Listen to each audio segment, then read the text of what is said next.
Hello friends, welcome to my YouTube channel. तो आज का जो हमारा टॉपिक है वो है क्रॉनिक ऑब्स्ट्रक्टिव पल्मोनरी डिसऑर्डर या फिर सीओपीडी। तो क्रॉनिक ऑब्स्ट्रक्टिव पल्मोनरी डिसऑर्डर जो होता है ये हमारे पास रेस्पिरेटरी डिसीज़ या फिर लंग डिसीज़ कंडीशन है। जैसे कि इसके नेम से हमें पता चल रहा है कि क्रॉनिक मीन्स क्या होता है। Chronic means long term. Chronic जो डिसीजेज होती हैं ये क्या होते हैं, ये लॉन्ग टर्म, इसका मतलब है लॉन्ग टर्म ये डेवलप हो रही होती हैं। लॉन्ग टर्म से ये डेवलप होती हैं। ये डिसीजेज जो होती हैं ये शॉर्ट टर्म जो होता है उसमें डेवलप नहीं होती हैं, इन्हें टाइम लगता है डेवलप होने के लिए। ये स्लोली स्लोली आहिस्ता आहिस्ता जो है ये डेवलप होती हैं। और ऑब्स्ट्रक्टिव ऑब्स्ट्रक्टिव का मतलब होता है ऑब्स्ट्रक्शन हो जाना। ऑब्स्ट्रक्शन। तो ये हमारे पास क्या है, ये हमारे पास ऑब्स्ट्रक्टिव पल्मोनरी डिसऑर्डर है, ये हमारे पास लंग्स का डिसऑर्डर है। तो यहाँ पे क्या होगा कि लंग्स में ऑब्स्ट्रक्शन हो जाएगी। ऑब्स्ट्रक्शन कैसे हो जाएगी कि हमारी जो एयर वेज हैं इनमें ऑब्स्ट्रक्शन हो जाएगी। जब हम लोग नोज से इनहेल करेंगे एयर को, तो हमारी जो एयर है जो हमने इनहेल की है वो ट्रैकिया, ब्रोंकाई, ब्रोंक्यूल्स के जरिए जो है वो लंग्स तक जो है वो जाएगी।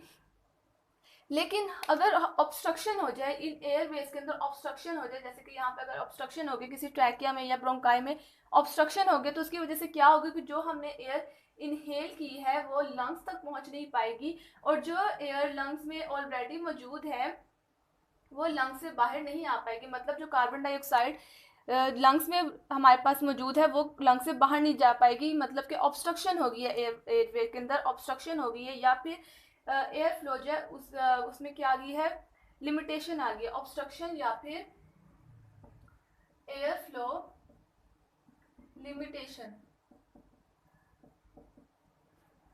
और पल्मोनरी डिसऑर्डर का मतलब है कि लंग्स की disorder. Chronic obstructive pulmonary disorder जो होता है इसके और भी अल्टरनेटिव नेम्स हैं। जैसे कि इसको हम लोग अभी हम लोगों ने कहा कि इसको हम लोग सीओपीडी भी कहते हैं।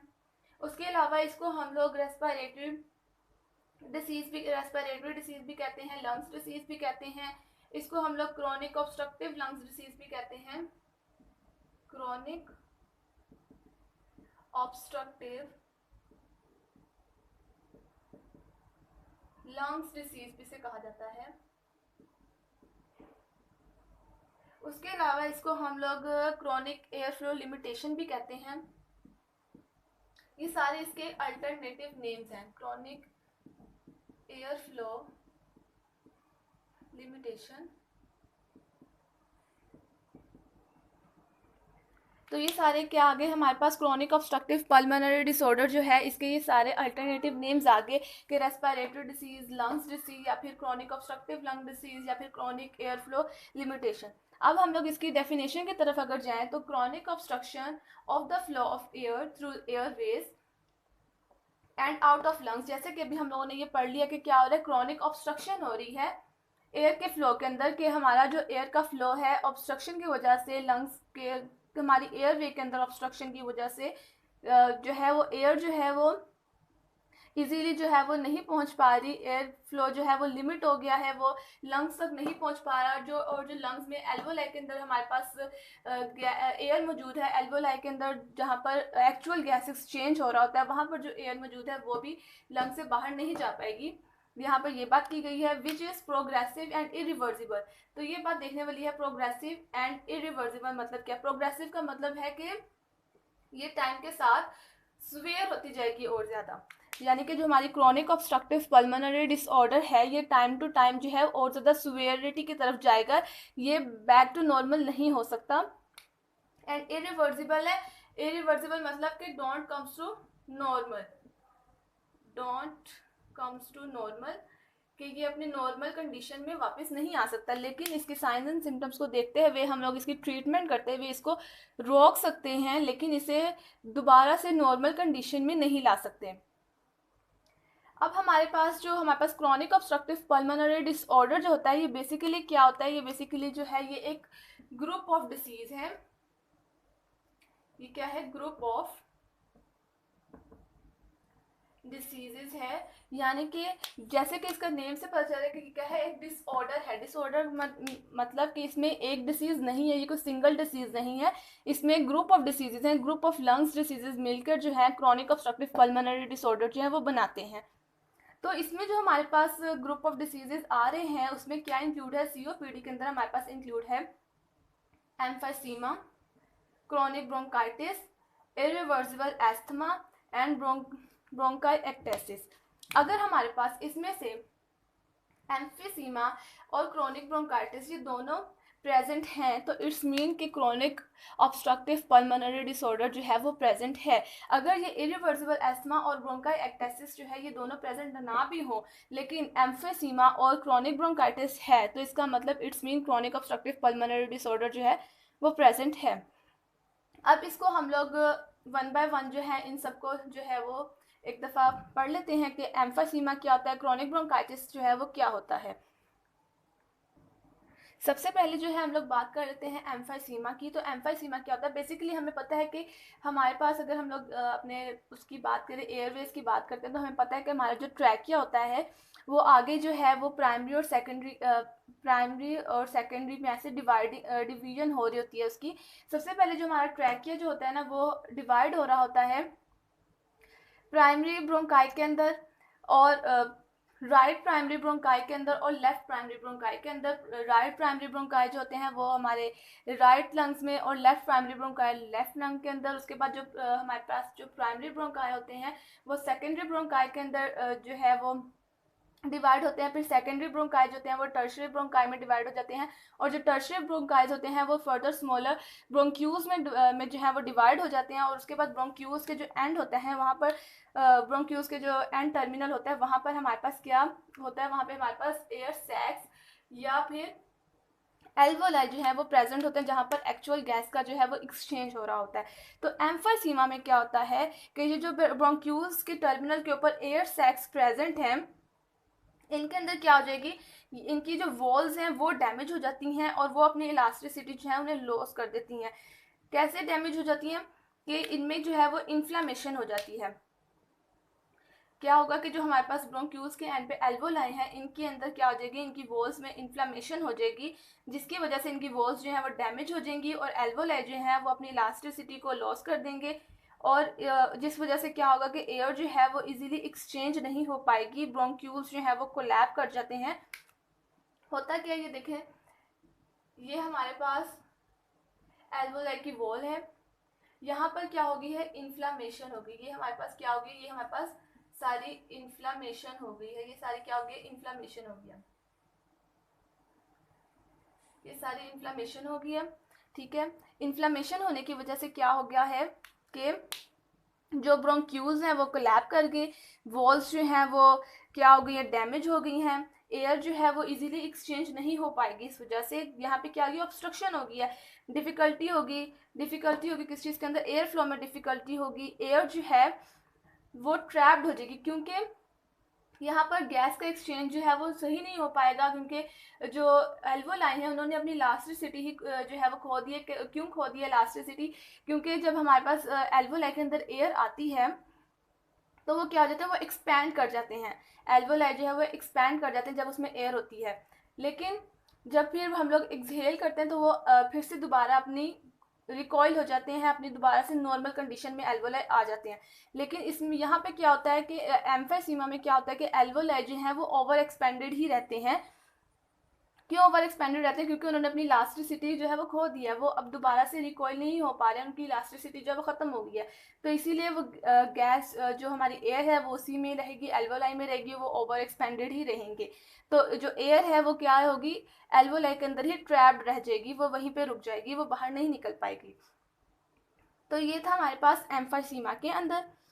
दूसरा जो हमारे पास आता है वो जो हमारे पास डिसीज़ आती है दूसरी वो है क्रोनिक ब्रोंकाइटिस। क्रोनिक ब्रोंकाइटिस अब हमारे पास क्या होता है, क्रोनिक ब्रोंकाइटिस जैसे कि आइटिस का मतलब क्या है, इन्फ्लेमेशन होना, ब्रोंकाइटिस का मतलब है कि ब्रोंकाई के अंदर जो है वो क्या हो रही है, इन्फ्लामेशन हो रही है। तो क्रोनिक ब्रोंकाइटिस में क्या होता है, इसमें इन्फ्लामेशन हो जाती है, ब्रोंकाइस के अंदर इन्फ्लामेशन हो जाती है जिसकी वजह से क्या होता है, और वहाँ पर एक तो इन्फ्लामेशन हो जाती है वहाँ पर, और दूसरा वहाँ पे एक्सेसिव म्यूकस की अकोमुलेशन हो जाती है। क्रोनिक ब्रोंकाइटिस में क्या हो रहा है, एक तो इन्फ्लामेशन हो रही है और दूसरा क्या हो रहा है, एक्सेसिव म्यूकस की अकोमुलेशन हो जाती है, जिसकी वजह से क्या होता है, ऑब्स्ट्रक्शन कॉज हो जाती है। वॉल्स जो होती है ना ब्रोंकाई की, इन्फ्लामेशन की वजह से क्या हो जाती है, थिक हो जाती हैं। जैसे कि अगर हम लोग यहाँ देखें, ये हमारे पास इसी को देख लें, जैसे कि समझ लें कि ये हमारे पास ब्रोंकाई की वॉल्स थी, ठीक है, और यहाँ पर इन्फ्लामेशन होगी ब्रोंकाइस के अंदर। इन्फ्लामेशन होने की वजह से उसकी जो वॉल्स हैं वो क्या हो गई हैं, ये इतनी ज़्यादा थिक हो गई हैं। तो हम लोगों ने जैसे भी कहा कि इन्फ्लामेशन की वजह से क्या हो रहा है कि ब्रोंकाई की वॉल्स जो हैं वो थिक हो रही हैं, और जो ब्रोंकाई की एयर है, और यहाँ पे क्या हो रहा है, साथ साथ म्यूकस की अकुमुलेशन भी हो रही है। समझिए ये म्यूकस की अकुमुलेशन है। एक तो ये वॉल्स में इन्फ्लामेशन होगी, दूसरा म्यूकस की अकुमुलेशन होगी, जिसकी वजह से क्या होगा, ये एयरवे जो है हमारे पास, ये क्या होगी, नैरो होगी, ये नैरो हो गया। इतनी ज़्यादा थी यहाँ पे, एक तो इन्फ्लामेशन हुई, दूसरा म्यूकस की सिक्रीशन की वजह अकुमुलेशन हो गई है, तो एयरवे हमारे पास क्या हो जाएगी, नैरो हो जाएगी। एयरवे हमारे पास नैरो हो जाती है क्रोनिक ब्रोंकाइटिस के अंदर, जिसकी वजह से क्या हो जाता है, ऑब्स्ट्रक्शन हो जाती है, एयर का फ्लो ठीक नहीं हो पाता। उसके बाद अब हमारे पास जो थर्ड कंडीशन आती है वो हमारे पास है इरिवर्सिबल एस्थमा। अच्छा, अब हम लोगों ने पढ़ लिया कि एम्फासीमा और क्रोनिक ब्रोंकाइटिस ये दोनों प्रेजेंट हैं। It's mean chronic obstructive pulmonary disorder जो है वो प्रेजेंट है। अगर इरिवर्सिबल एस्थमा और ब्रोंकाई एक्टेसिस नहीं भी है तब भी हमारे पास क्रोनिक ऑब्स्ट्रक्टिव पल्मोनरी डिसऑर्डर है। थर्ड पॉइंट हमारे पास था थर्ड पॉइंट या हम लोग डिसीज कह सकते हैं जो है हमारे पास, वो है इरिवर्सिबल एस्थमा। अब इरिवर्सिबल एस्थमा हमारे पास क्या होता है कि वैसे तो एस्थमा जो होता है ये हमारे पास रिवर्सिबल होता है, इसको हम लोग ट्रीटमेंट के जरिए ठीक कर सकते हैं, लेकिन इरिवर्सिबल का मतलब ये है कि हम लोग जो भी मेडिकेशन कर रहे हैं वो उस पर असर नहीं कर रही, तो वो टाइम टू टाइम क्या हो जाएगा, वो इरिवर्सिबल बन जाएगा, वो ठीक नहीं हो पाएगा। तो इरिवर्सिबल एस्थमा में क्या होता है कि जो हमारी एयरवे हैं वो क्या हो जाती हैं, इन्फ्लेम्ड हो जाती हैं, जिसकी वजह से वहाँ और कंस्ट्रिक्टेड एयरवे हो जाती हैं। एक तो इन्फ्लेमेशन की वजह से एक तो एयरवे में इन्फ्लेमेशन होगी, उसकी वजह से क्या होगा कि एयरवे कंस्ट्रिक्ट हो जाएंगी, और कंस्ट्रिक्ट होने की वजह से वहाँ पे क्या हो जाएगी, ऑब्स्ट्रक्शन हो जाती है। और दूसरा यहाँ पे क्या होता है, एक्सेसिव म्यूकस की सिक्रीशन हो जाती है इरिवर्सिबल एस्थमा के अंदर। और इसके साथ साथ यहाँ पे जो मेन पॉइंट है वो क्या होता है कि एयरवेज जो है वो हाइपर एक्टिव हो जाती हैं। हाइपर एक्टिव का मतलब क्या है कि इन्फ्लेमेशन, हाइपर एक्टिव क्या है कि अगर कोई भी माइक्रो ऑर्गेनिज्म बाहर से एक्ट करता है, अगर इन इन्फ्लेम्ड एयरवेज पे, जैसे कि ये जो इन्फ्लेम्ड एयरवेज हैं इनके ऊपर अगर कोई भी बाहर से माइक्रो ऑर्गेनिज्म एक्ट कर रहा है, या फिर कोई भी जो है एलर्जन जैसे कि पोलन ग्रेन, डस्ट पार्टिकल कोई भी एक्ट करेगा, तो ये जो एयरवेज है ये क्या शो करेंगे, ये हाइपर एक्टिव रिस्पॉन्स जो है वो शो करेंगी। तो ये आता है हमारे पास इरिवर्सिबल एस्थमा के अंदर। फोर्थ हमारे पास आता है ब्रोंकाई एक्टेसिस। ब्रोंकाई एक्टेसिस में क्या होता है कि ब्रोंकाई एक्टेसिस में भी क्या हो जाती है, इन्फ्लेमेशन हो जाती है, और उसके साथ साथ वहाँ पे म्यूकस की सिक्रीशन जो है वो ज़्यादा हो जाती है। तो ये सारे जो है वो कंडीशंस हैं जो कि क्या हो रही हैं, क्रोनिक ऑब्स्ट्रक्टिव पल्मोनरी डिसऑर्डर्स में हो रही हैं, या फिर इन कंडीशंस की वजह से क्या हो रहा है, क्रोनिक ऑब्स्ट्रक्टिव पल्मोनरी डिसऑर्डर जो है वो हो रहा है। अब इतना सारा जो है ये डैमेज हुआ है कि इन्फ्लेमेशन होगी, म्यूकस की कुमुलेशन होगी, इन्फेक्शन हो गया, एल्वोलाई इलास्टिसिटी लॉस कर दी, सीलिया डैमेज हो गया। अब ये जो सारा का सारा जो है ये जो हुआ है, इतना सारा काम, ये इसको हम लोग अब नॉर्मलाइज नहीं कर सकते। तो इस वजह से हम लोगों ने कहा है कि ये इरिवर्सिबल है। इतना सारा जो हमारे पास लॉस हुआ है, इनको हम लोग ठीक नहीं कर सकते, प्रॉपर ठीक नहीं कर सकते। रोक सकते हैं थोड़ा सा, लेकिन प्रॉपर ठीक नहीं कर सकते। तो इसलिए ये क्या है, ये इरिवर्सिबल है, ये नॉर्मल नहीं हो सकता। और ये अगर हम लोग इसे ट्रीट नहीं करते तो ये टाइम टू टाइम जो है वो और ज़्यादा सुवेयर होता जाएगा। तो ये था सारा हमारे पास क्रोनिक ऑब्स्ट्रक्टिव पल्मोनरी डिसऑर्डर के बारे में। तो ये था हमारा आज का लेक्चर। अब इसके बाद जो है अभी हम लोगों ने जो है इसका सेकंड पार्ट जो है वो मैं अपलोड करूँगी। जो बाकी चीज़ें हैं इसकी वो हम लोग सेकंड पार्ट में जो है वो डिस्कस करेंगे, क्योंकि वीडियो जो है वो काफ़ी लेंथी ना हो जाए, इसलिए जो है आज के लिए इतना। उसके बाद जो है इसके सेकंड पार्ट में हम लोग डिस्कस करेंगे इसकी कॉजेज एंड रिस्क फैक्टर, इसकी क्लिनिकल मैनिफेस्टेशंस, इसकी पैथोफिजियोलॉजी, डायग्नोसिस एंड ट्रीटमेंट जो है ये सारा कुछ हम लोग जो है इसके नेक्स्ट लेक्चर जो है उसमें डिस्कस करेंगे। आई होप सो कि आप लोगों को वीडियो अच्छी लगी होगी। अगर तो ये वीडियो अच्छी लगी है तो चैनल को कर दीजिए सब्सक्राइब, वीडियो को कर दीजिए लाइक। अपना बहुत सारा ख्याल रखिए। अल्लाह हाफिज़।